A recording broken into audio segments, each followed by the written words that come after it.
അവള് ആണുങ്ങളെ മയക്കെടുക്കുന്ന രാക്ഷസിയാ.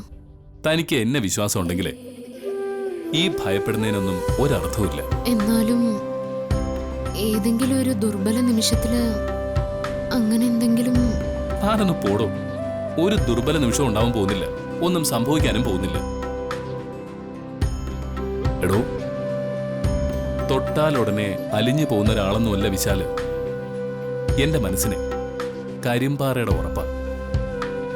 അതിനെ പിടിച്ചു കുലുക്കാൻ ഒരു റിയെ വിചാരിച്ചാലും സാധിക്കില്ല.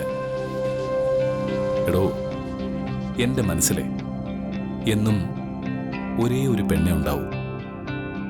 അതെ, ദേ എന്റെ മുന്നിൽ ഇങ്ങനെ നിൽക്കുന്ന എന്റെ പാറക്കുട്ടിയെ.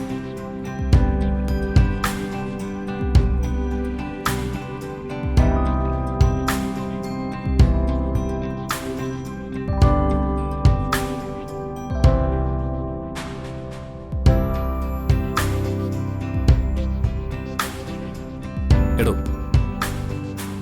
ഈ പ്ലാനൊക്കെ താൻ പറഞ്ഞിട്ടല്ലേ ഞാൻ ചെയ്തത്? താൻ പറഞ്ഞിട്ടല്ലേ ഞാൻ അവളെ വിളിച്ച് സംസാരിച്ചത്? ഇനിയിപ്പോ ഞാൻ തനിച്ച് പോകുന്നതില് തന്റെ മനസ്സിൽ പ്രയാസമുണ്ടെങ്കിൽ ഞാൻ പോകുന്നില്ല. ദേ, ഈ പ്ലാന് നമുക്കങ്ങ് ക്യാൻസൽ ചെയ്യാം. അത് വേണ്ട സർ. റിയയുടെ കള്ളി നമുക്ക് വെളിച്ചത്ത് കൊണ്ടുവരണം. അവൾ ആരാണെന്ന് നമുക്ക് വിനയെ ബോധ്യപ്പെടുത്തണം. പണമാണ് അവളുടെ ലക്ഷ്യമെന്നും പണത്തിനു വേണ്ടി അവൾ എന്തും ചെയ്യുമെന്നും ആരെയും ഒറ്റിക്കൊടുക്കുമെന്നും വിനയോടുള്ള റിയയുടെ ബന്ധം ശാശ്വതമല്ലെന്നും വിനയെ നമുക്ക് അറിയിക്കണം. എങ്കിൽ മാത്രമേ ഗാർഗിയുടെ ജീവിതം നമുക്ക് രക്ഷിച്ചെടുക്കാൻ സാധിക്കൂ. കമ്പനിയും സ്വത്തുക്കളും നഷ്ടപ്പെടാതെ സംരക്ഷിക്കാനാവൂ. അതിന് നമ്മൾ തയ്യാറാക്കിയ ഈ പ്ലാൻ നടന്നിരിക്കണം.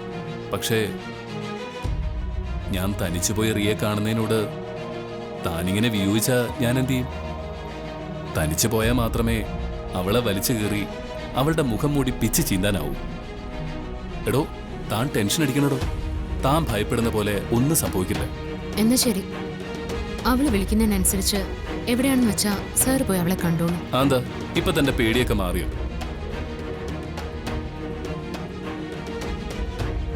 മാറി.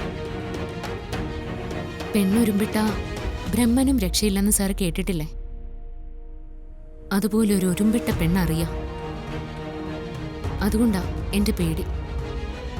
പക്ഷേ ഇപ്പൊ എനിക്ക് ധൈര്യമുണ്ട്. ഉദയനൂരമ്മ കൂട്ടിനുള്ളപ്പോ ഞാൻ എന്തിനാ അവളെ ഭയപ്പെടുന്നേ? ഓഹോ, അപ്പോ എന്റെ മനസ്സുറപ്പില് തനിക്ക് വിശ്വാസം ഇല്ല? ഒന്ന് പോ സാറേ. ഒരു കാലത്ത് ജാസ്മിൻ ആയിരുന്നു കുടുംബത്തിനകത്ത് പ്രശ്നങ്ങൾ സൃഷ്ടിക്കാൻ ശ്രമിച്ചുകൊണ്ടിരുന്നത്. അവളെ എത്ര കഷ്ടപ്പെട്ടിട്ടാണ് അമേരിക്കയിലേക്ക് പറഞ്ഞയച്ചത്. അവൾ എന്തൊക്കെ അഭ്യാസങ്ങളാ നമ്മുടെ വീട്ടിൽ നടത്തിയതും. അവള് പോയപ്പോ മനസ്സിനൊരു സമാധാനമായിരുന്നു. ഇപ്പോ ജാസ്മിനേക്കാൾ വലിയ വിഷയമായിട്ട് റിയ മാറിയിരിക്കുക.